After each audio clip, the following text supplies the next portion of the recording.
So I didn't get out as many videos in July as I was planning to. So let's just give it another bash and see where things go and try again.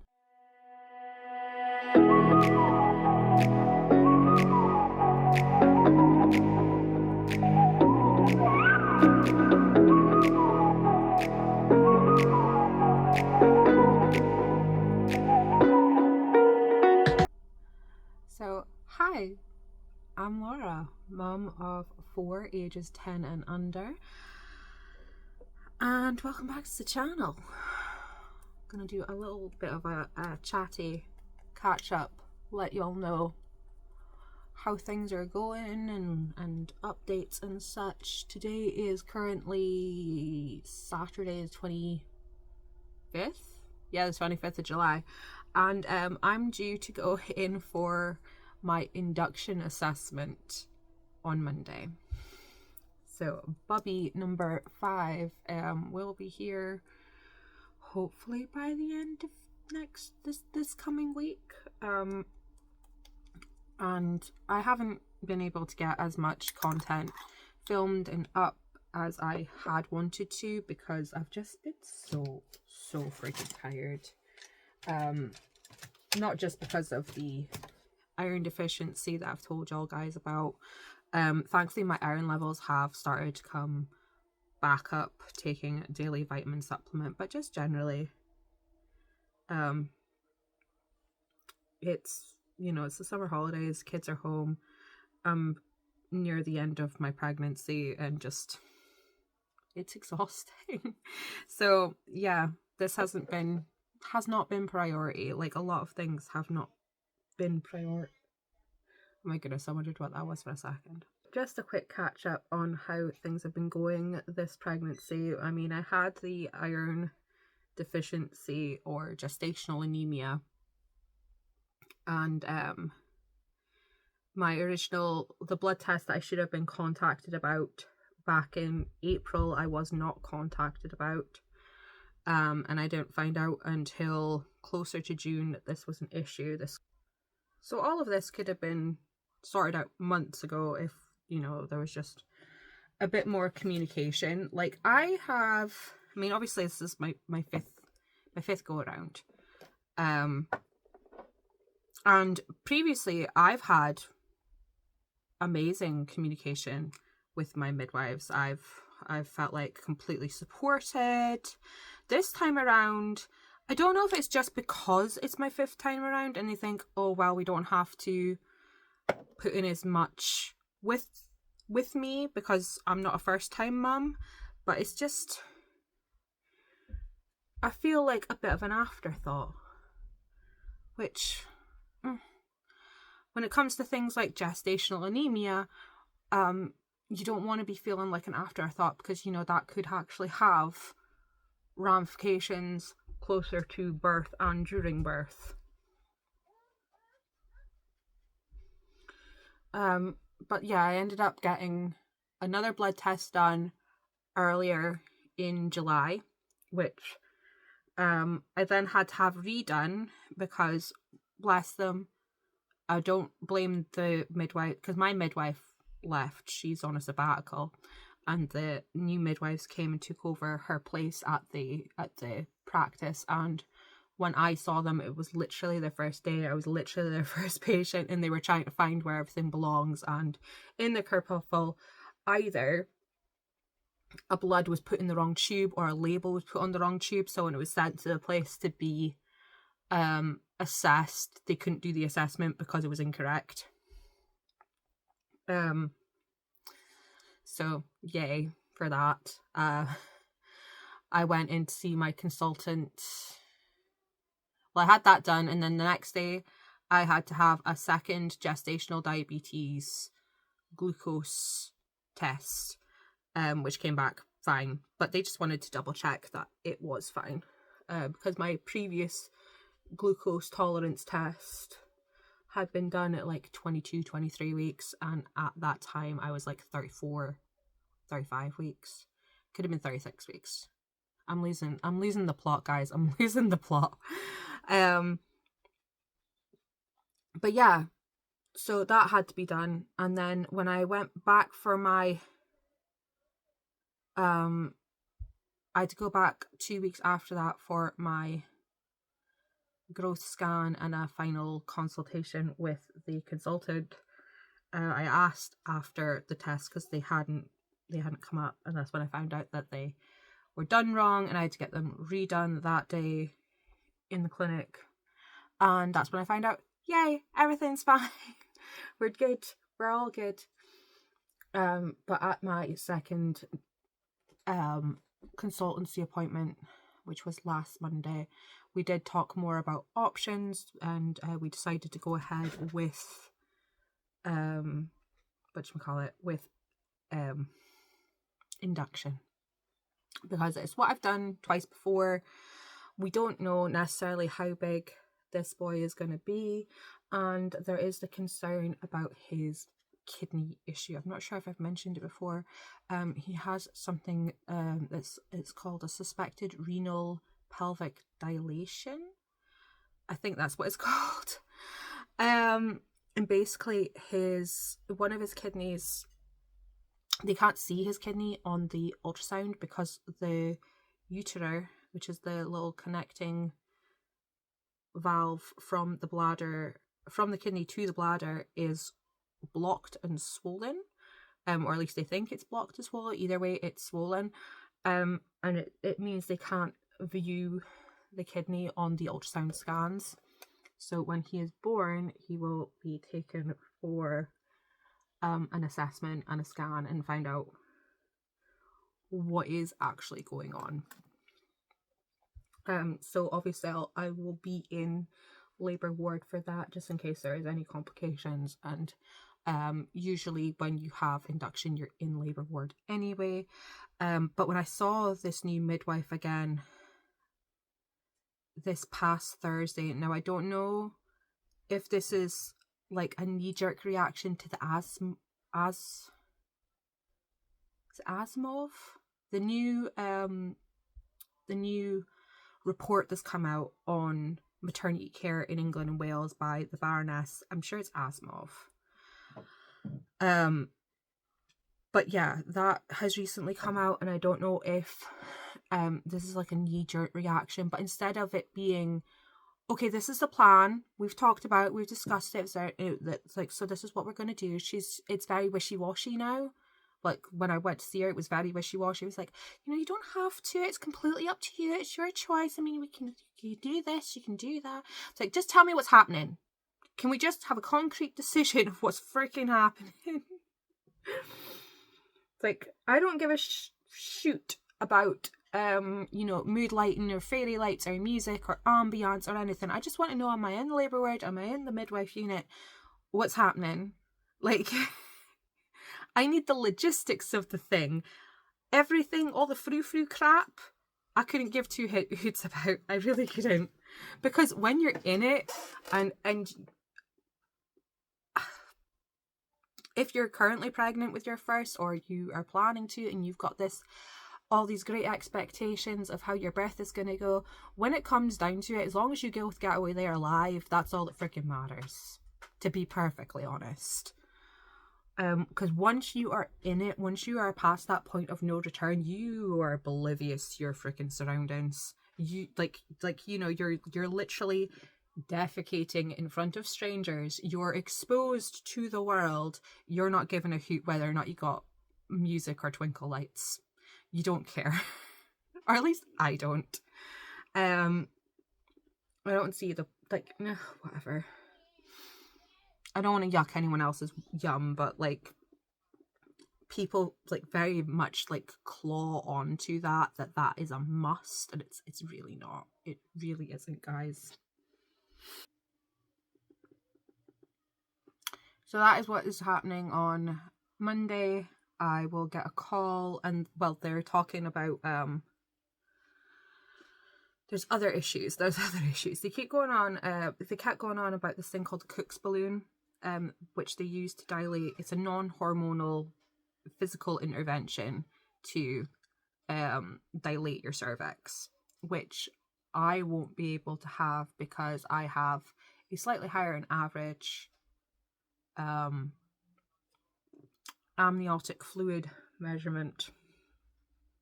So there is that. If I do need a dilation, I will have to have the hormonal pessary. But if it's anything like last time, I probably won't need one.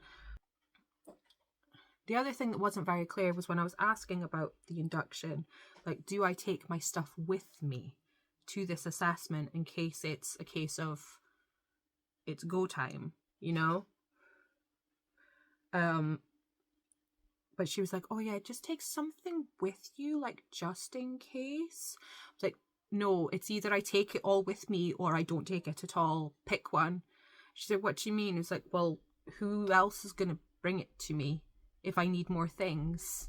Like, there is no one. There is nobody that is able to take stuff to me. Like, my dad can't. He's completely incapacitated. My, like, Nick's parents can't because they live in the middle of no place, and Nick's dad can't drive because of his illness, and his mum doesn't drive. One of his sisters is in Australia, so, you know, my brother's up in the islands, and I wouldn't ask him for help anyway because he's useless. And his other sister is 60 miles in the other freaking direction. And I already feel shitty every time I ask her for help because it's the only time we ever see her is when we're asking her for help. So unless you're expecting him to get 4 kids on a bus with all my luggage to take over to ARI just to come home again, no, no. Either the stuff comes with me or I just don't bring it and I'll go away and come back. Because as my luck would have it, they had previously been able to give people an exact date. This is your time, this is your slot, come in for your induction and we'll get the show on the road. Until about a couple of weeks ago when there was a mass of people having births at the same time and it caused a massive backlog that they're still trying to work their way through. So now we're back to how it was during COVID. We will call you when there's a space, which is fine. It's like... It would definitely be a lot more convenient to just be given a time slot, show up and get going. But, you know, if that's the way it is, that's the way it is. You can't help things, especially where our hospital is the largest hospital in the whole of the north of Scotland. Like, we cater to anything that comes down from Inverness or further north. We cater for anything that is from Peterhead or further west. We take all the people from the islands. So it's like, it's not, it's a big hospital, but it deals with even more patients than it's capable of dealing with, which is why they have a whole new hospital that was supposed to be completed, I think by like 2022 or even 2021. Like, it was supposed to be completed a long time ago. It's very, very over the time frame and over budget. Very. And it's going to be massive. From what I've seen on the outside and the floor plans. But the consultant I was talking to, like, she was so relieved that I was so understanding. So I hate to think how some expectant mothers have been speaking to the staff. Like, there are things that can be helped, but there are things that can't be helped, you know. It's one of Sukana's fingers from my cuss. Is it a cake then? Do you eat it? Yeah. Oh, maybe. And you can eat it. What we'll do is we'll like it, and then it'll show up in history. Exactly. Yay! I don't know when, but we'll give it a bash. Oh, I like how that's turned out today. I was actually playing with this foundation yesterday. I don't know what possessed me, but I pulled out my MAC Studio Fix Fluid, and next to it up there in my clear cube was this Glow Skin Perfector CC Enhancer. I mean, look at how damaged that packaging is from Revolution Pro. I actually don't... I need to, like... I need to delve back into beauty brands and find out what is going on with them and what's available and all that stuff. But I was using it yesterday. I did half my face with the Studio Fix and half with the Pro Longwear. And the side that I did the Pro Longwear, when I put the glow enhancer on top, it like went chunky. But it's not gone chunky with just the Studio Fix fluid, which is cool. I mean, I haven't sat with powder. I just sat it with this. Maybe that's what used to make it so mask-like, was setting it with powder. Because we didn't really have setting sprays when Studio Fix fluid was huge. I mean, apart from Fix Plus, obviously, but that's just like a powder melting spray, isn't it? It adds the glow. It doesn't create sustenance. Is that the word? Sustainability. You know what I mean. And I'm playing because I'm using so many old products today. NARS Casino bronzer. Oh, it's beautiful. Beautiful. And then where's the blush I've been liking the best? Well, that's just sucky. There it is. Right, I'm going to go in with two separate blushes. Going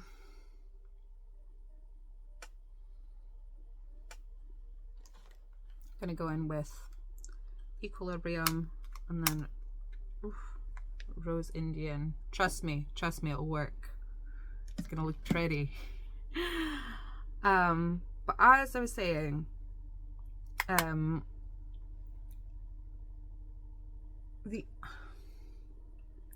the other thing that was a bit wishy-washy with my last midwife appointment was how long I'm going to be in the hospital for after I give birth, because she was speaking on this past Thursday as if, you know, I'm just going to be in, everything's going to be fine, I'm going to be like same day, next day discharge. And I'm like, but last time you said I'd be in for at least a few days because little man needs an assessment. And now I don't know what's happening. Am I like majorly overpacking for this hospital trip? I don't know. I don't know. But yeah, I've never felt like this when I'm about to give birth. Like, she's going on about mentally prepared, and it's like, I was mentally prepared before I spoke to you, love. I was fine before I spoke to you.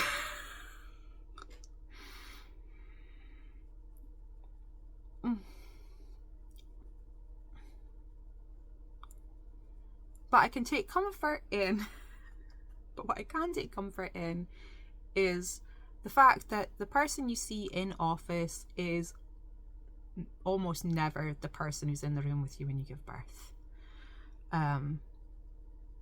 I've never given birth with the midwife that I've been seeing throughout my pregnancy, and in fact, even like my aftercare when you get the midwife visits at home, only a couple of times has it been my actual in-office midwife.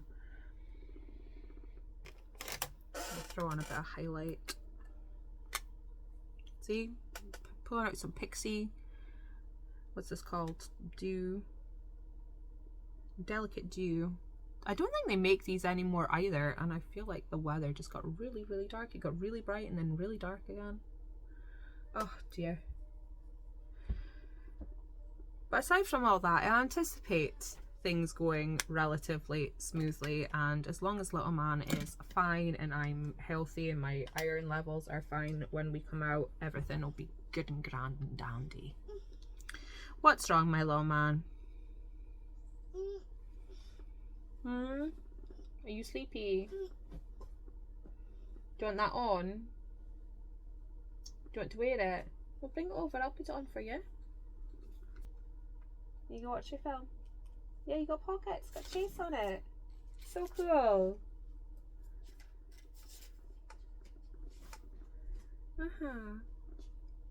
24.5 degrees in this house, and he wants to put on a fleecy dressing gown. Honestly. Honestly.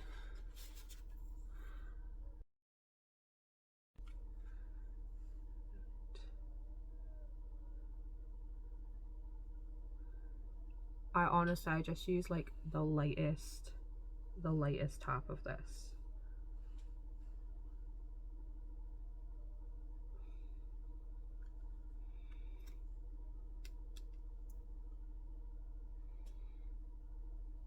Just adds like a little sun flush.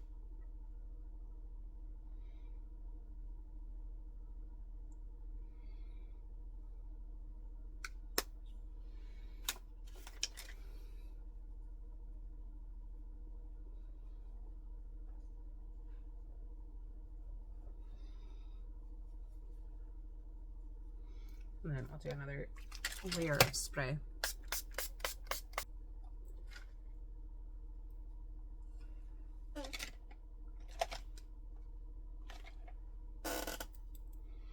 So right now I am like 38 weeks plus 4 plus 3.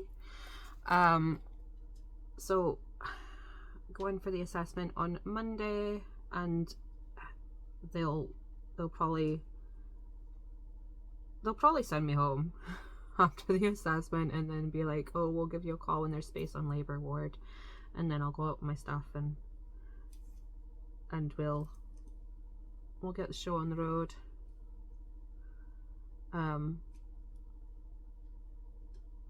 What all this has meant is we haven't really been able to do a whole lot during the summer holidays this year. I know England, well actually I don't know about Wales, but I know England's only just come on like their school holidays. I think they're just finishing like their first week, going into their second, but this is us finishing our third, going into our fourth. And well, I've been back and forth to hospital appointments. I'm not able to travel far without getting exhausted. So we've just been having like just little walkabouts and having little picnics here and there.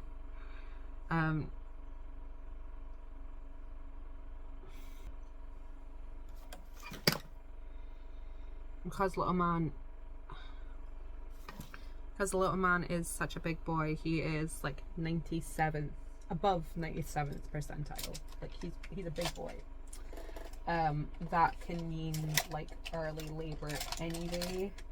And there have been moments where I've just been at the supermarket and you just get that feeling and you're like, oh my god, is that a contraction? I'm not going into labor in the supermarket. So I don't really want to be far from home just in case. But yeah, it's kind of sucks, but the kids are excited to meet their new baby brother.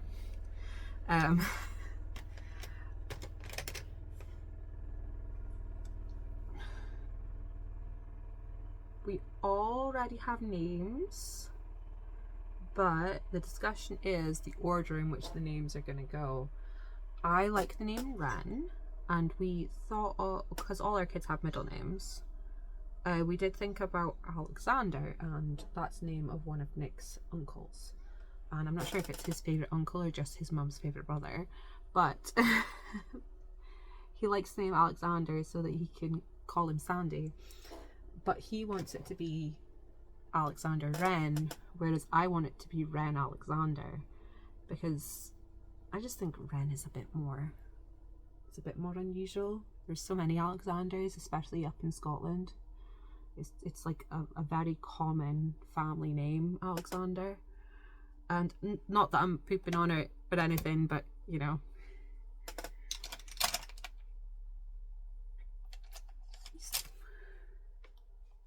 You want something a bit different, because we've got Luna. I mean, there are increasing numbers of Lunas, but when we named her, there wasn't quite so many around here. And there are I've only ever met a few other Rowans, and Rosie is just cute and classic.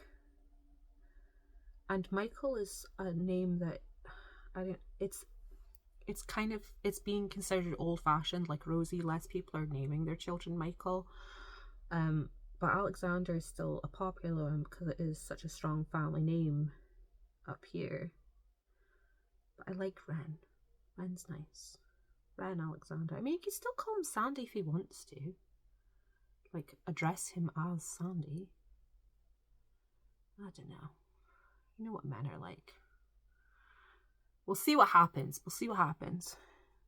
What is it? You've got 12 days to register your baby after they're born. So we'll see what happens.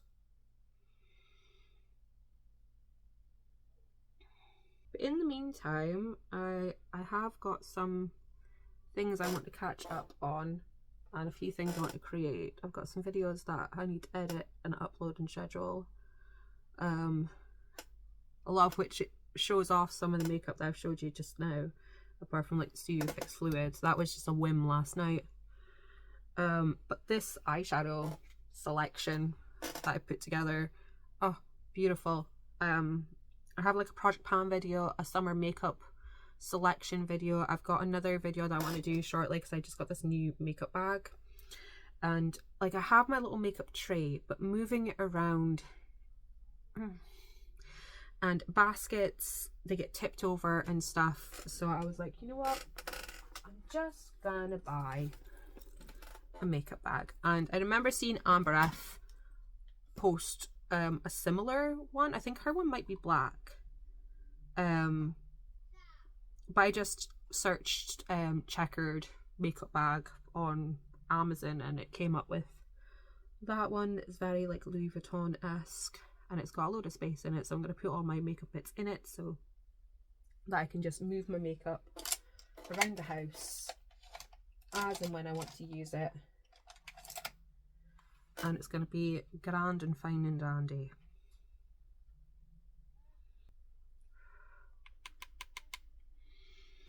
How much makeup do I anticipate wearing in the next month or so? Who knows? Who knows? I might have the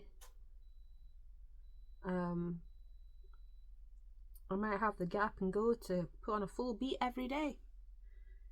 Or I might just hermit away. Who knows? It all depends. Because each time's been different.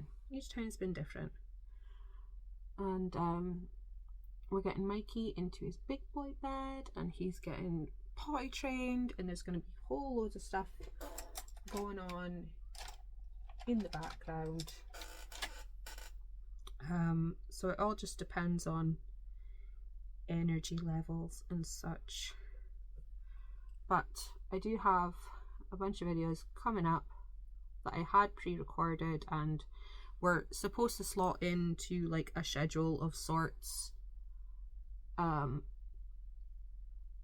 I just didn't have the energy to get around to it. So I'm going to try and do as much as I can over the next couple of days. At least get the ones that I've already filmed, edited and up. Try and film a couple of extra bits. I mean, I know I shouldn't really be worrying about it not this time, but I have this push to do it. So let's just see what I can do. And I've been voicing my opinions a lot on Instagram lately. I'm sure you've all seen it. And out of that came a series that I would like to do at some point. Because there was like something that was... It was someone talking about the cost of living. And I don't know if I've mentioned it before or if you're aware of my opinions on the cost of living. Or at least the concept of cost of living crisis. I have strong opinions.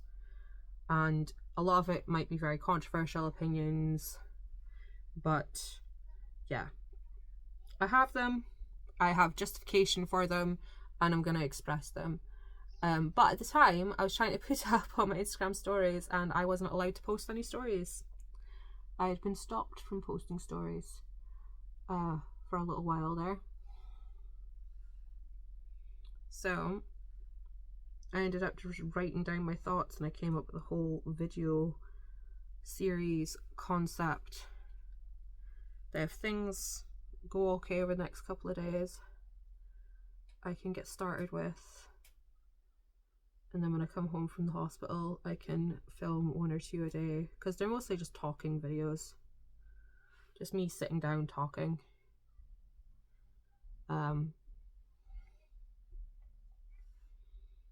If I have to do them holding a newborn, I shall. Like, I do feel... But as always, I do feel a little bit disappointed in myself for not being able to produce what I wanted to. Like, I really wanted to do some writing vlogs for my other channel, but the whole purpose of a writing vlog is to actually do some writing, and I ain't done none.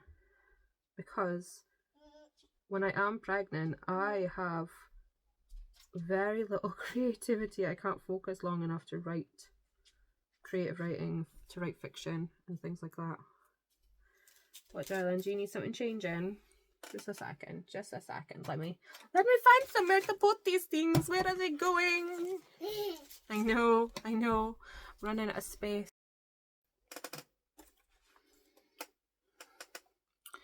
Mikey is a huge Paw Patrol fan. Like, he's a bigger Paw Patrol fan than any of the other kids have ever been. Like, Luna was a huge... What was her thing? Rowan was Bing. Like, he was obsessed with Bing. What was Luna's?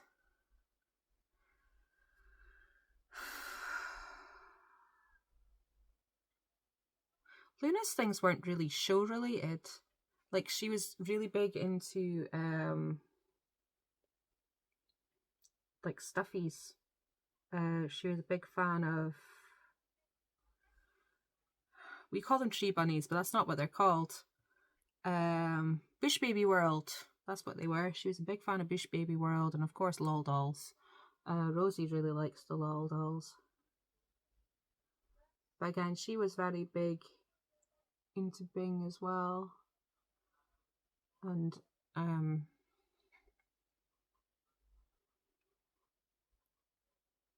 they all like this thing called Moon Baby. It was on the BBC for ages. I ended up buying them on Amazon so they can watch them. I mean, they liked, oh no, her thing, Rosie's things really was Peppa Pig. She was a big Peppa Pig kid. Like, Luna liked Peppa Pig. She liked Ben and Holly. She liked Paw Patrol, but she wasn't, like, avid. Hers was Masha and the Bear. That's what it was. She loved Masha and the Bear. And Rowan was Bing. They both really liked Bing. And Rowan really liked Tom's Tank Engine. And Noddy.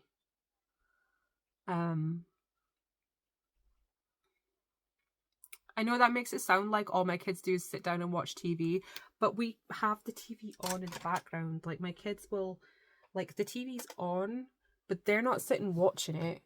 It's just background noise for the most part. Like, if there's a bit that interests them, they'll sit and watch it.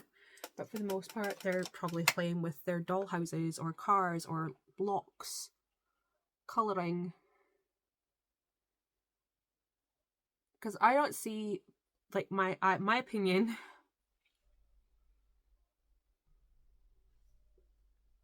it may just be my opinion, but I'm sure I've seen it other places. Screen time does not include television, because television is an isolatory device, and the parent has more control over what's shown on the TV than on, say, a phone or a tablet or even a laptop. Like, watching on a laptop is less isolatory than on a phone or a tablet.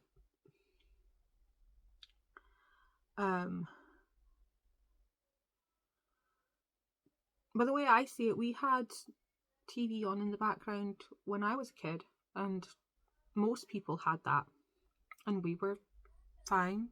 I know that people could say that's survivor bias, but, like, we weren't sitting there glued to the TV like the family in Matilda. We were doing other things as well. It was just on in the background. So, like, the kids have it on in the background and they come and go, and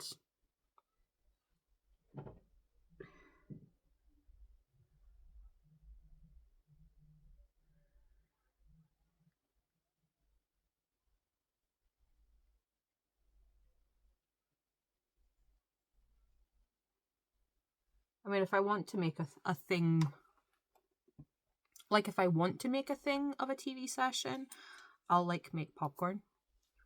Be like, oh, well, we'll put on a cool film and we'll have some popcorn and it'll be grand. And the kids love it because, you know, you get to have some popcorn. And it means I can get off and do other things around the house without children constantly at my backside. Because that does happen. Like, I know I'm the first person to be like, oh, I wish people would stop whining about motherhood. So I sometimes feel like I can't complain about anything because then I'm a hypocrite.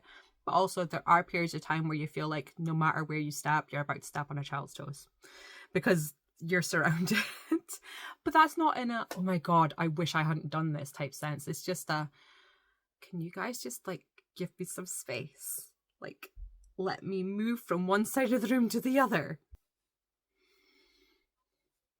And this has been my go-to hairstyle at the moment. It's a bit rough right now, but it's basically, has it undone itself? It's undone itself. Oh my God. Let's redo this. Right. So I've just got it on a half and half, right? And then I flip it. Don't know how it managed to do that. I flip it at the back there through a little hole, and then you pull it and just kind of arrange it, and it gives you a bit more volume up at the sides here. That'll be why it was looking a bit rough. The pieces had gradually sort of sorted themselves out. It still looks a bit rough because it's, you know, a rehash, but this is just how I've been wearing my hair lately. I feel, because I'm like 30, am I 30? Oh my God. But like, I'm at that point of my pregnancy where I'm big, you know, I'm objectively puffy and chunky, and my face is quite swollen, my hands are quite swollen. So like, there's very few ways of wearing my hair that isn't gonna just make my face look fatter. And I feel like doing this has been one of the few ways that's getting my hair kind of up a little bit, giving me a bit more volume on top of my head and streamlining my face. Like if I put up in a ponytail, it's just a big fat ponytail and I look really old and haggard. I mean, maybe I am just old and haggard. But that's why I pop on a bit of makeup, isn't it? Make myself feel a bit better. It's fun, it's creative, and I've been wearing so much more makeup this year than I have been in previous years. It's insane. I even have some makeup empties that I'll share in the Project Pan refresh video that will be coming up shortly. I just need to edit. And I've been playing about in my eyeshadows a lot as well.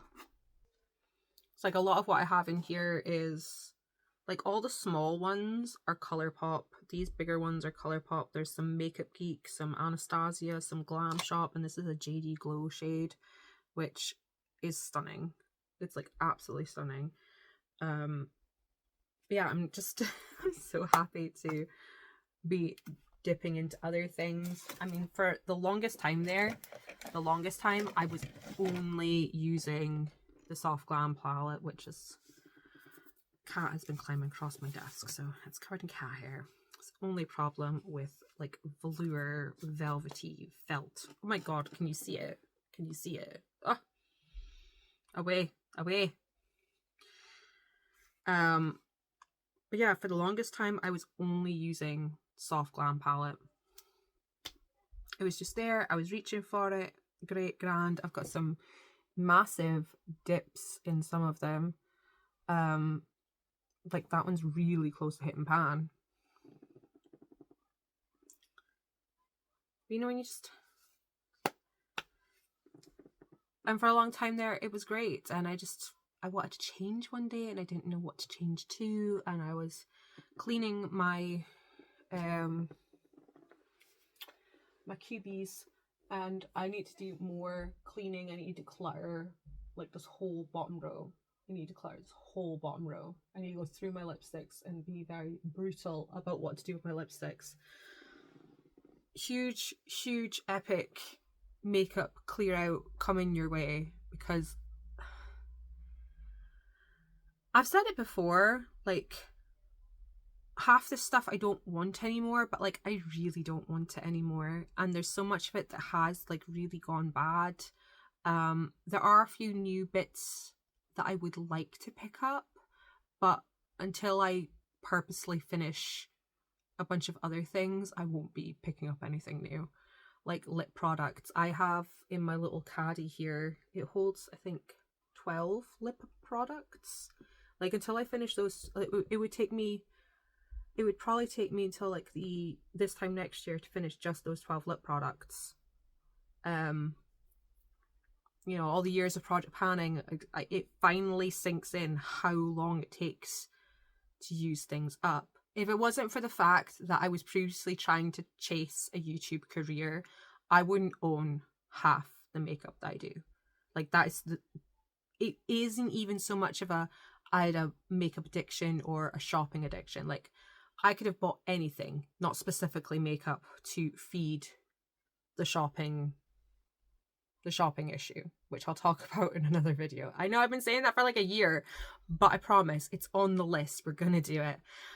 But the makeup itself solely came from trying to keep up with creators that were getting PR, but not disclosing they were getting PR at the time. It was before a lot of the FCC stuff. Is it FCC or FTC? Well, before all the regulations came in, like really hardcore regulations came in that stipulated what needed to be disclosed and what didn't. I was trying to keep up with those creators back in 2013, 14, 15. And then when I had Luna in 2016, it all just came down. There was no way I could keep up with it. And then I discovered how many people were getting like PR and stuff. And I was on a management team at the time. Like I had a management team. I was with Style Hall, which is the same management team that Zoella was with. And they were like skimming my AdSense money and not providing me with any support, assistance, promotion, nothing. It was just, they have you on the books, so you need to pay a fee. And yeah, it was a bit shit. So I managed to find a loophole to get out of that. And I've just never really picked back up since, because I don't have the climate now. This is totally tangent now, isn't it? But like the climate of content creation, particularly on YouTube, is totally different. I mean, even TikTok went through that phase of doing the swatch videos and the haul videos and everything, and now people are like over it, and it's passé now. So like, even if I were to restock my entire collection, I wouldn't be able to show it in the form of haul videos, swatch videos, or whatever, because it would just be tone deaf, like in the current economy, which I'll talk about the current economy. The current economy, for the most part, exists in our minds, and there are some very simple quick fixes that we as individuals can make to very quickly. I'm not sure about the American economy, but for the British economy, the one thing that we could do that would U-turn the economy is pay cash. I'm not going to go too in depth in it, but like, if you want to help the economy, pay cash, because then the company you're paying money to doesn't have to pay all those bank charges that are anywhere between like 0.4% and 2.5% per transaction. And contactless, I'm not sure if it's changed now, but when contactless was first coming in and becoming more normalized, contactless payments had a higher bank charge than using chip and pin.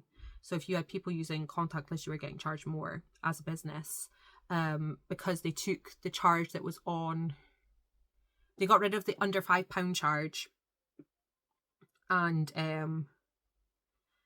placed it onto the business. So the business well, I mean, the business already took the, what's the best way to describe it? There already was a bank charge, and then it was taken away for anything over £5, and that charge had already been put onto businesses. And then they got rid of the under £5 bank charge, and that was put onto businesses too. And then when contactless came in, that was an even higher rate of bank charge. So if you want to help businesses out, paying cash, because then they don't have to pay those bank charges, especially when you think in terms of larger companies like your fast food chains, clothing chains, supermarkets that are having millions, hundreds of millions, billions of pounds going through their books as bank transactions. All those bank charges could they could employ more people with that, because that's one of the, I mean, we could talk about Tesco and their 2 billion profit, but you know what I mean. It gives them an even more incentive to be able to afford staff because they're no longer paying the bank charges. But if you're paying in cash en masse because you're in person, they're going to need to employ more people to work the tills. They're going to need to employ more people to stock the shelves. So overall, it helps the businesses by not having bank charges. It encourages them to employ more people, and it gets more footfall and stops store closures. It could even actively encourage more banks opening or reopening locations, because that's why they're closing. There's no people going into the banks and doing physical monetary transactions. But that's me getting off my soapbox now. Came on here to talk about to give birth sometime in the next 7 days and start talking about the economy. That's just how my videos roll. Anyways, hopefully this video isn't stupid long. I have a bunch of videos that are pre-filmed I need to edit. I have a few that I would like to maybe record before I go in for my induction assessment on Monday, and when I come home from the hospital I can get those edited and up, and then create some form of filming schedule around the new baby, changes in family, and we'll go from there. And it's gonna be great. It's gonna be grand. I have too much going on in my brain. That's what the problem is. I have too much that I could do, that I want to do, that I just physically can't achieve. Yeah. Anyways, I will love yous and leave yous. Thanks for watching, and bye bye.